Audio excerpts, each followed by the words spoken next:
बिस्मिल्लाहिर्रहमानिर्रहीम। अस्सलाम वालेकुम नाज़रीन कराम, मैं कमर सुल्ताना ऑफिशियल के साथ हाजिर हूँ। नाज़रीन, आपसे दरख्वास्त है कि चैनल देखिए, लाइक और सब्सक्राइब ज़रूर कीजिए, कमेंट्स में आरा से भी नवाजिए। तो जनाब, कल ये खबर आई थी कि जो शहीद सहाफ़ी हैं अरशद शरीफ, उनकी पोस्टमार्टम रिपोर्ट जो है लीक की गई है, और लीक करने के बाद वो दुनिया न्यूज़ पर जारी भी कर दी गई है। कामरान शाहिद ने इसको जारी किया है अपने प्रोग्राम में। तो ये इसमें जो कुछ बातें सामने आई हैं, जो उसमें हक़ाइक़ सामने रखे गए हैं, आया कि वो सही है या दुरुस्त है या किसी की इसमें चाल है, जो कुछ भी है, लेकिन वो सामने आया इंतहाई तकलीफ़देह है।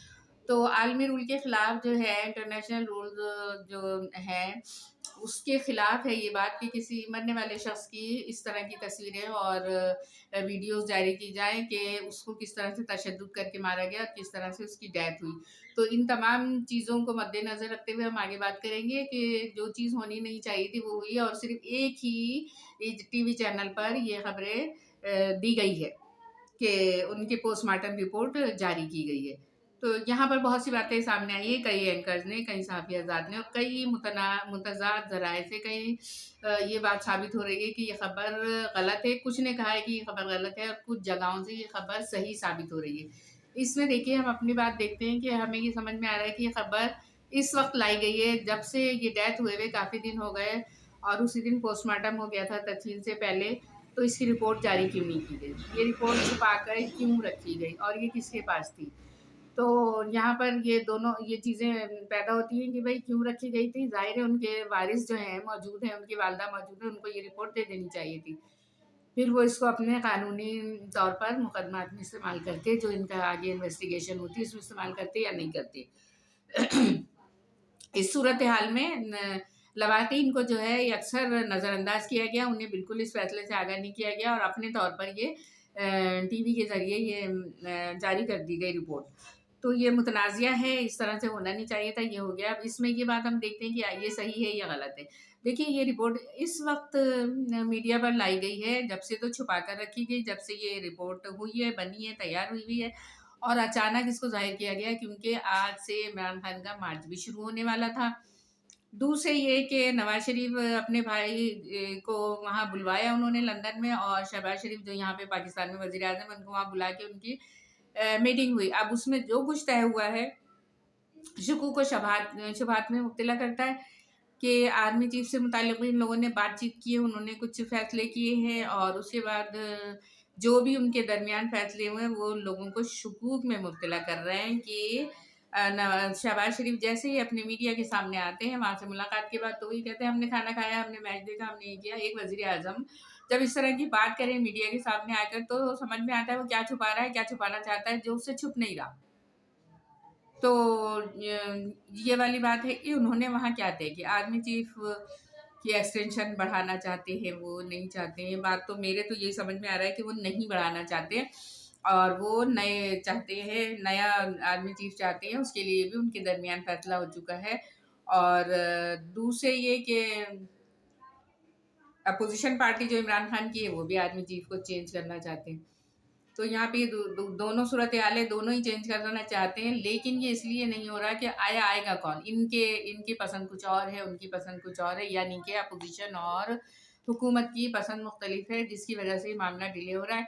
और इसी मामले को मतलब इस मामले की अहमियत को कम करने के लिए ये अरशद शरीफ की जो रिपोर्ट सामने लाई गई है पोस्टमार्टम की, तो इसको बीच में रखते हुए ये सारे बातें हुई हैं कि कुछ लोग इससे खौफ़ज़दा भी हो जाएँगे इस चीज़ से कि किस तरह की रिपोर्टिंग करनी है, किस तरह की नहीं करनी।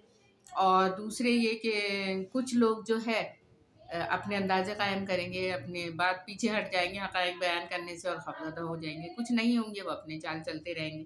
जैसा कि अभी तक सामने आया है कि लोग खौफ़ज़दा नहीं हो रहे। बहुत सारे सहाफ़ियों ने कहा कि ये डराने की कोशिश है, ये इस बात को हम नहीं मानते, हम नहीं देखते। लेकिन ये आईनी और एक तरह के इंटरनेशनल लॉ की खिलाफ़ वर्ज़ी हुई है, इस तरह की पोस्टमार्टम रिपोर्ट शहीद होने वाले शख़्स की जारी करना। उस लवाहिकीन को नहीं देखा गया, उनके जज़्बात को नहीं देखा गया, और ये रिपोर्ट मंज़र-ए-आम पर इस तरह से लाई गई।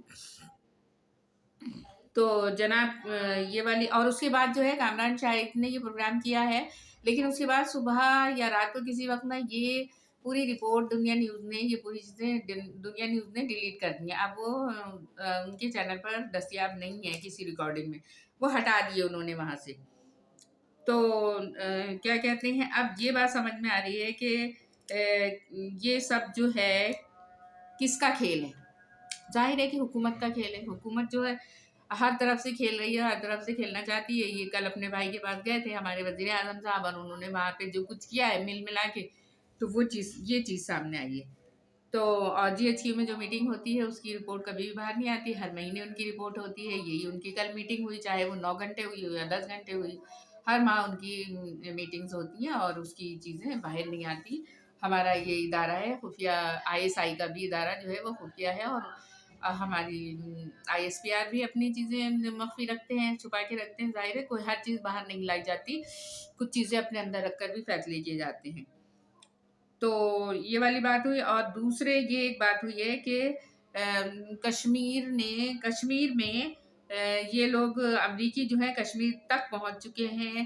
کشمیر تک ان کی رسائی ہو گئی ہے، اور یہ لوگ جو ہیں وہاں اس کے متعلق بھی باتیں کر رہے ہیں امریکی، اور اس کے متعلق بھی فیصلے کرنے کی کوشش کر رہے ہیں. جو ہمارے دیکھیں ہمارے حکمران جو ہے، ہماری فوج، ہماری پولیس، جہاں ہمارے مقتدر ادارے ہیں، وہ سب اندرونی معاملات میں لگے ہیں. بیرونی معاملات کی طرف سے تھوڑی سی نظر ہٹی اور نقصانات ہونا کی طرف جا رہے ہیں. نقصانات کی طرف ہم جا رہے ہیں، نقصانات ہونے کی کوشش، دینے کی کوشش کی جا رہی ہے. تو یہاں پہ دیکھیے کہ یہ کیا ہوتا ہے. اور یہ آرمی چیف کے عہدے پر مشاورت تو ہوئی ہے. اب یہاں پہ کس کو لاتے ہیں، توسیع بھی نہیں دینا ہے، ان کی تجویز بھی نہیں کرنا ہے. دونوں چیزوں کی مخالفت کی ہے نواز شریف اور ان کے بھائی شہباز شریف نے. یہ ایک بات ہو گئی یہاں پہ. اور دیکھیں حکومت نے خوفزدہ کرنے کی کوشش کی ہے صحافیوں کو کہ یہ اس طرح کے واقعات ہیں اور ہوشیار ہو جائیں، اور یہ جو کچھ بھی ہے. اب دوسری طرف جو ہے عمران خان نے اپنا مارچ شروع کر لیا ہے. انہوں نے خطاب بھی کیا ہے. شاہ محمود قریشی وہ اپنا مارچ لے کر چلے تھے وہاں سے، اور عمران خان نے آگے جا کر اسے خطاب کیا ہے. تو یہ چیزیں ظاہر حکومت کے لیے لمحہ فکریہ ہیں. اسی وجہ سے انہوں نے لوگوں کو دوسری طرف موٹیویشنل طور پہ موڑنے کے لیے یہ والا کام کیا ہے کہ یہ چیز یہاں پہ آرمی چیف کے حوالے سے یہ والی بات کی ہے. اور دوسری بات یہ انہوں نے کی ہے کہ ارشد شریف کی رپورٹ منظر عام پر لے آئے ہیں. تو ناظرین کرام، اس خبر میں کوئی سچائی نہیں ہے، کوئی حقیقت نہیں ہے کہ یہ رپورٹ سچ بھی ہو سکتا ہے سچ ہو، اور زیادہ چانسز یہ ہیں کہ یہ رپورٹ صحیح نہیں ہے. صرف لوگوں کو ڈرانے کے لیے یہ رپورٹ جاری کی گئی ہے. تو ناظرین کرام یہاں پہ دیکھیں یہ جو سوالات ہیں نا یہاں پر یہی اٹھتے ہیں کہ یہ رپورٹ ان کی ارشد شریف کی رپورٹ حکومت کے پاس تھی، اور حکومت نے اتنے دن چھپا کے رکھی اور اس کو ظاہر نہیں کیا. دوسرا سوال یہ ہے کہ ان پر غداری کے مقدمات کس نے قائم کیے، مقدمات قائم کرنے والے کون تھے. تو ان دونوں سوالات سے ظاہر ہے اگر یہ ان کے جو PTI کے عثمان ڈار ہیں، ان کے رہنمائی، انہوں نے کہا ہے یہ دونوں سوالات رکھے ہیں کہ حکومت نے FIR کیوں چھپائی اور ان پر غداری کے مقدمات قائم کرنے والے کون تھے. تو اگر یہ دونوں سوال مل جائیں گے تو ان کا قاتل بھی مل جائے گا، پکڑا جائے گا. بابر اعوان نے بھی کہا ہے کہ FIR پاکستان میں درج کی جائے. پاکستان میں درج کیوں نہیں کی جا رہی ارشد شریف کی FIR، یہ درج کر لینی چاہیے. اور شہباز گل نے بھی بیان دیا ہے کہ بھائی یہ یہاں پر یہ سمجھ میں آ رہا ہے کالا ہے، لیکن پورا کا پورا ہی کالا نظر آ رہا ہے. کوئی بہت بڑی بات ہے جسے یہ لوگ چھپا رہے تھے، اور ایک دم اچانک یہ جو رپورٹ سامنے لائی گئی ہے، تو یعنی کہ PTI کا موقف بھی سامنے آیا ہے کہ اس میں کچھ نہ کچھ گڑبڑ ضرور ہے. تو یہ ارشد شریف کے حوالے سے میں نے بات کی ہے. یہ جو چیزیں آئی ہیں سامنے اس کے لیے. اور اس کے بعد ہم جو ہے نا سندھ کے حوالے سے بات کریں گے آئندہ اگلے ولاگ میں. اور سندھ میں جو کچھ ہوا ہے، اور کراچی اور MQM کے درمیان، کراچی میں MQM اور پیپلز پارٹی کے درمیان کیا معاہدہ ہوا، کیا ہونے جا رہا ہے، اس کے متعلق ہم اگلے ولاگ میں بات کرتے ہیں. اس وقت تک کے لیے اللہ حافظ.